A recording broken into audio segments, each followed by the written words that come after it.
Olá, eu sou a Romaia, sou professora de artesanato e tecelagem manual e hoje eu vim falar com vocês sobre precificação do seu produto artesanal.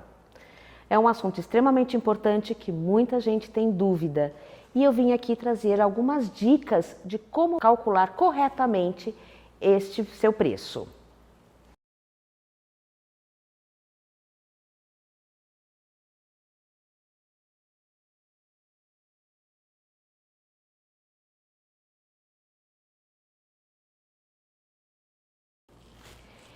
Então, e o que é o seu produto artesanal, né? Eu acho que é importante a gente definir, quando a gente fala em uma peça artesanal, em um produto artesanal, a gente ter uma ideia do que ele é, por exemplo, uma colcha de retalho feito em patchwork. Definir quem se interessa, para quem você quer vender esta peça.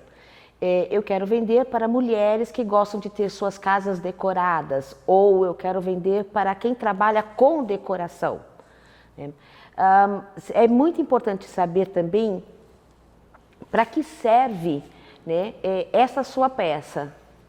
Se ela serve como uma peça de decoração, se ela é um vestuário, todas essas informações são importantes quando você vai precificar e comparar o seu preço ao da concorrência. E um outro detalhe importante também, quando você pensa no seu produto artesanal, é sobre os benefícios que ele vai trazer ao seu cliente. Pensando desta forma, quando pensamos no preço do seu produto, a gente tem que fazer uma comparação entre preço e valor. E você sabe qual a diferença entre um e outro?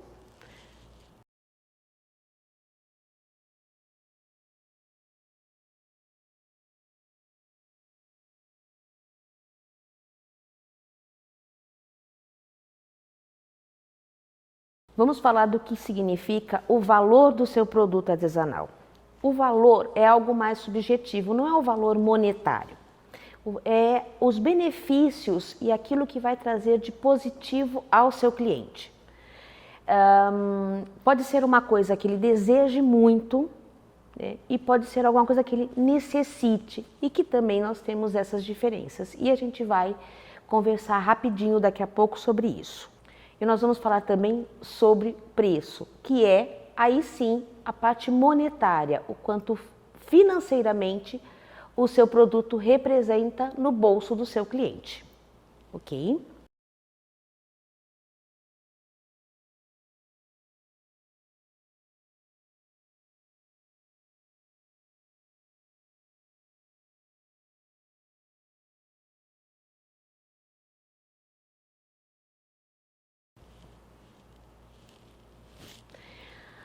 Bem, vamos então falar sobre, detalhar melhor sobre valor. O seu produto tem um valor para o cliente quando ele realiza um desejo. Eu desejo ter uma bela colcha de tear no meu sofá. Isso tem um valor. Eu preciso comprar comida. Aquela comida tem um outro tipo de valor, é uma necessidade. Há o valor que o seu produto pode passar por status, né? Aquele seu produto dá um status como ter um iPhone, né? Então, cada produto tem um valor simbólico para o seu cliente.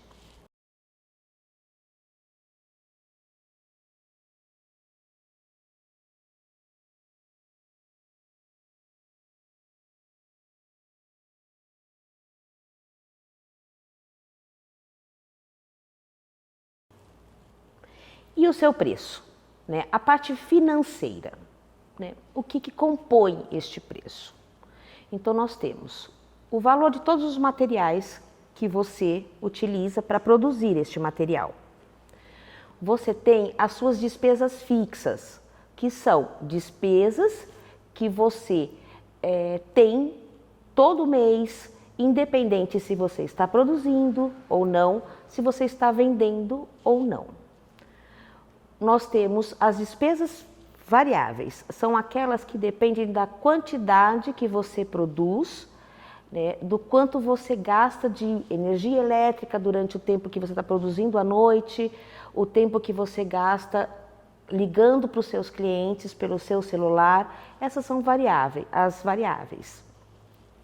Nós temos também as despesas administrativas, as taxas bancárias, as taxas de comissão que você paga na sua loja virtual, ou se você paga uma comissão para uma amiga, ou se você faz parte de uma associação. Essas são as suas despesas administrativas. No seu preço também comporta o seu salário, afinal de contas, você é funcionária de você mesmo, né? Então você também tem que ter um direito a receber o seu salário. E no seu preço você também tem o lucro. O lucro é aquela parte que você vai guardar para poder reinvestir no seu negócio, né? E tem um item a mais que não necessariamente influi no seu preço, mas influi no preço para o cliente, que é o frete. Vamos detalhar um pouquinho mais cada etapa?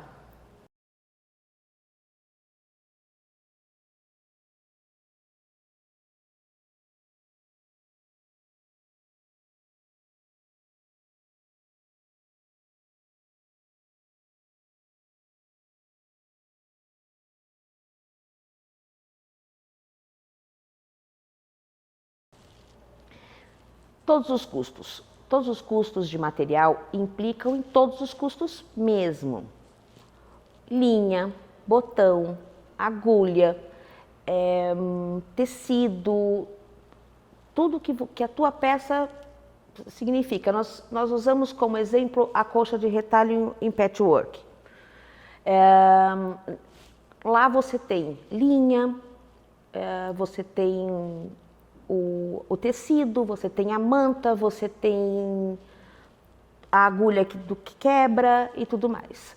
Você vai usar, vai fazer uma boneca, é a mesma coisa. Ah, mas eu só usei um pedacinho de linha, mas faz parte do material. Então tudo isso tem que ser calculado. Vamos falar mais detalhadamente sobre os custos dos materiais.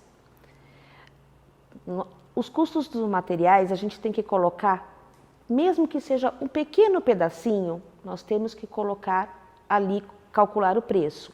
Seja linha, um botão. Ah, mas eu só vou usar um botão. Quando você faz uma peça, esse botão parece não ter significado. Mas imagina quando você começar a fazer 20 peças, 30 peças, e esse botão vai estar fazendo diferença no valor final, né? O valor de cola, mesmo que sejam coisas pequenas, uma quantidade pequena, é sempre importante que você calcule. Então, quantos centímetros, a metragem, a quantidade e assim diante. A soma disso é o custo do seu material.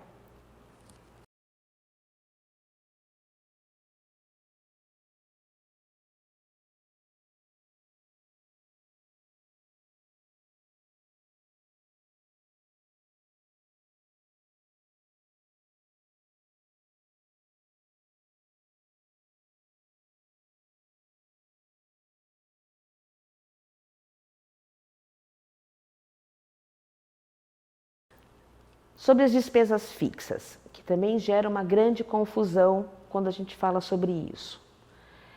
Normalmente o pessoal costuma dizer assim, o aluguel do seu ateliê. E aí você diz assim, mas o meu ateliê é na minha casa. Ok, mas se você não tivesse o ateliê na sua casa e tivesse que pagar para ficar em algum lugar, né, você teria essa despesa. Se ele está dentro da sua casa e ele é o seu lado profissional, nada mais justo de que ele também reponha, né, também arque com uma parte dos seus gastos internos, como luz, água, ou mesmo aluguel ou condomínio, se você mora num apartamento. Sempre pensar que o seu ateliê, o seu negócio é uma pequena empresa, né? E que assim como tal, mesmo sendo dentro da sua casa, um percentual disso também é o aluguel, né? Porque você tem ali uma parte para repor. A água que você gasta para lavar os seus pincéis, para lavar os tecidos, para depois que você faz um tapete no tear, que você lava ele para ele chegar na medida correta, né, e não ter um encolhimento na mão do teu cliente, isso é um gasto e isso tem que estar dentro do seu orçamento. As despesas variáveis, da mesma forma.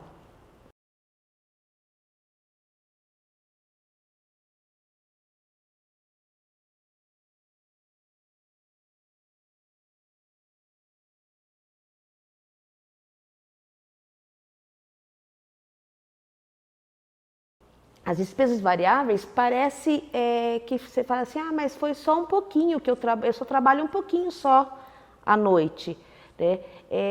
Todos esses processos, quando você chega na ponta do lápis no final do mês, é que você percebe se você está ganhando dinheiro ou não. Muita gente trabalha o mês inteiro e chega no final do mês e viu que não ganhou dinheiro porque não soube fazer esses cálculos de maneira correta, compor o preço do seu produto de forma correta.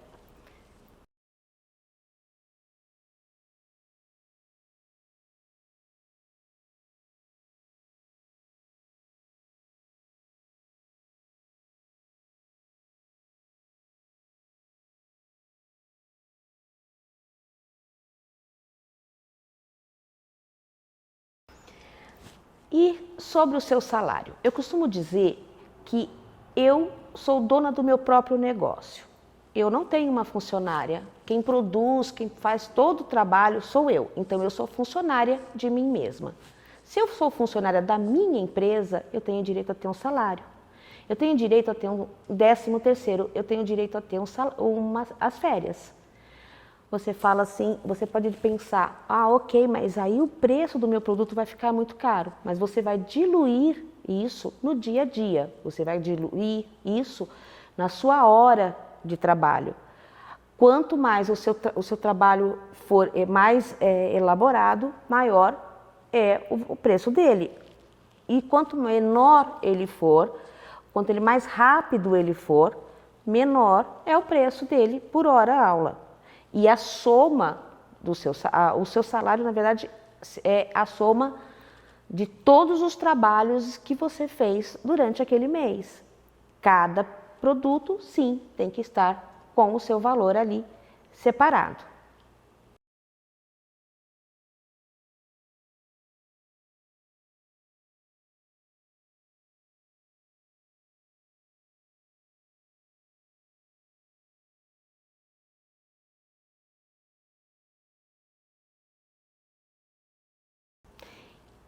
Da mesma forma, é o lucro. O lucro nada mais é do que um percentual de todas as vendas que você faz, que você tem que guardar. Sim, guardar. Mesmo que seja difícil hoje em dia, a gente tem que guardar porque a gente tem que reinvestir. Se você tem uma máquina de costura e ela quebra, você tem que ter um valor guardado para consertar. Se você quer aprender, ampliar o seu conhecimento, quer fazer um curso, isso é um investimento. Então, este lucro é uma forma de você ter um capital para reinvestir no seu negócio. E esse lucro, ele não quando você compõe todo o preço, você soma todos os materiais que você usou, tudo aquilo que você gastou de despesas fixas e variáveis, você vai poder dizer, você vai ter um valor e um percentual daquele valor é o que você vai utilizar como lucro. Vamos supor que a soma de tudo isso deu R$100 e você quer ter de lucro 20%. Você vai pegar esses 20%, vai multiplicar e chegar ao valor do quanto corresponde o seu lucro. Esses 20% você vai somar no 100, ok?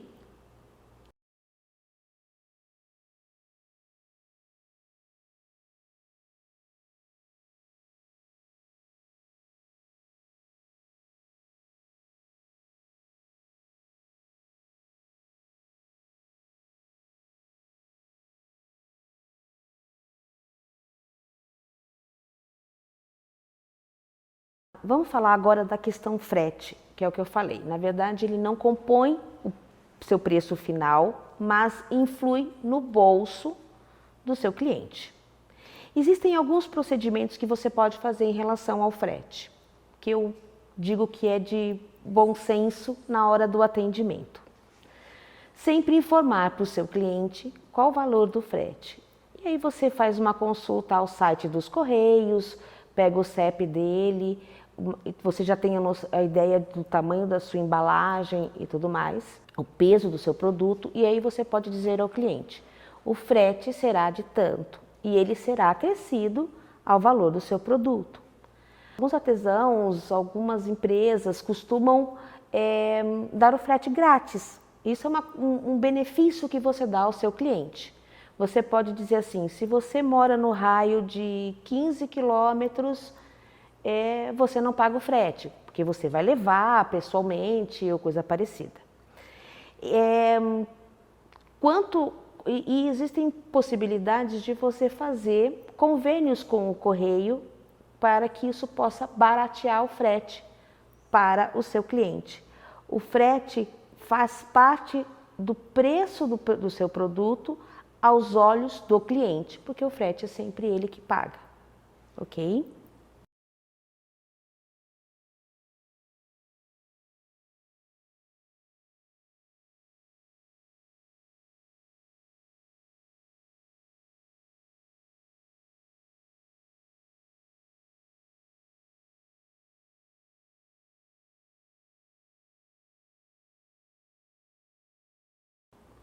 Outra coisa que influi bastante no seu preço, que todo mundo sempre olha, é a concorrência.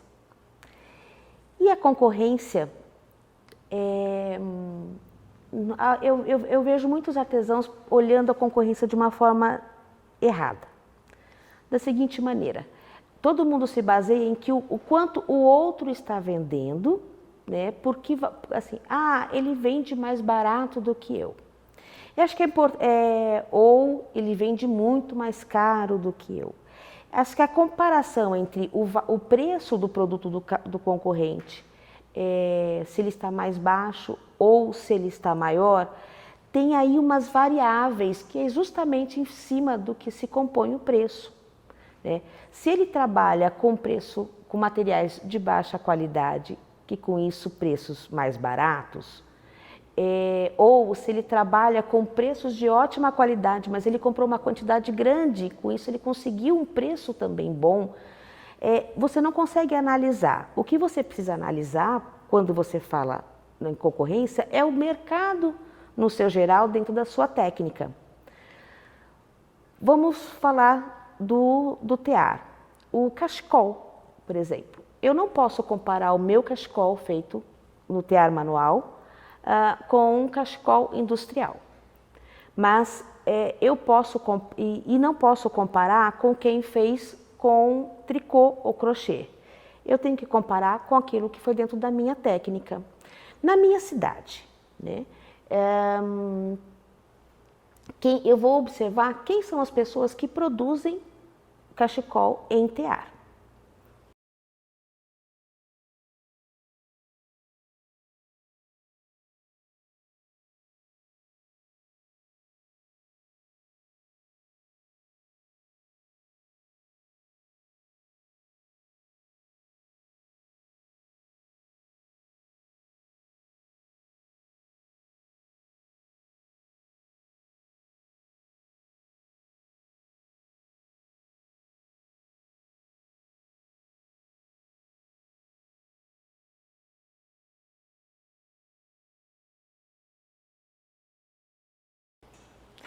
Então, quando nós falamos em concorrência, nós não estamos dizendo você tem que olhar e se alguém está vendendo mais barato que você abaixar o seu valor.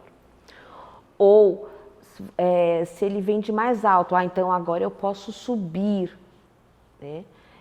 Aumentar. Não, na verdade eu estou falando de você analisar como é que eles trabalham, como eles se comportam, como eles se comunicam com seus clientes. Porque o valor do seu produto está agregado ao benefício que o seu produto vai dar a eles. E o seu preço vai estar influenciado em cima de todas as despesas que você calculou, mais o seu salário e lucro. Mas há detalhes que ajudam a você entender onde você melhor vender isso. Então, você olhando a concorrência do seu bairro, você vai ver para quem seus concorrentes vendem, como eles se comunicam. Quando você analisa a sua cidade, né, o seu concorrente que está numa outra cidade pode ter um valor diferenciado, menor ou maior, porque a referência que ele tem é a cidade dele e você tem que ter como referência a sua cidade. Quando você trabalha, você observa e trabalha o seu estado, nós podemos comparar com produtos que vêm de outros estados. Por exemplo, nós estamos em São Paulo. Como é que no estado o seu produto, o seu tipo de técnica se comporta e dentro do próprio estado? É possível comparar com a mesma técnica, comparar com o Rio Grande do Sul? Sim, é possível. Porém, é preciso entender que o seu público, o seu mercado de trabalho é diferente do Rio Grande do Sul ou de Minas. Então, você analisa tudo isso e você utiliza os pontos positivos e os pontos negativos para trabalhar melhor a comunicação, o atendimento e a composição do seu preço.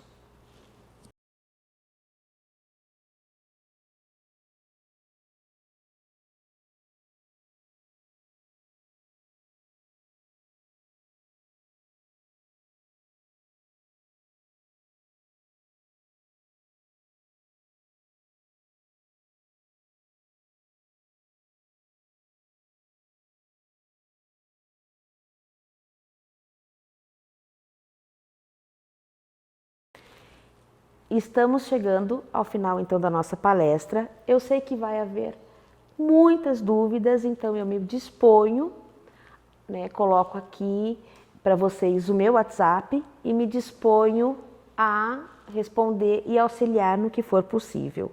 Agradeço muito a participação de vocês, e até uma próxima.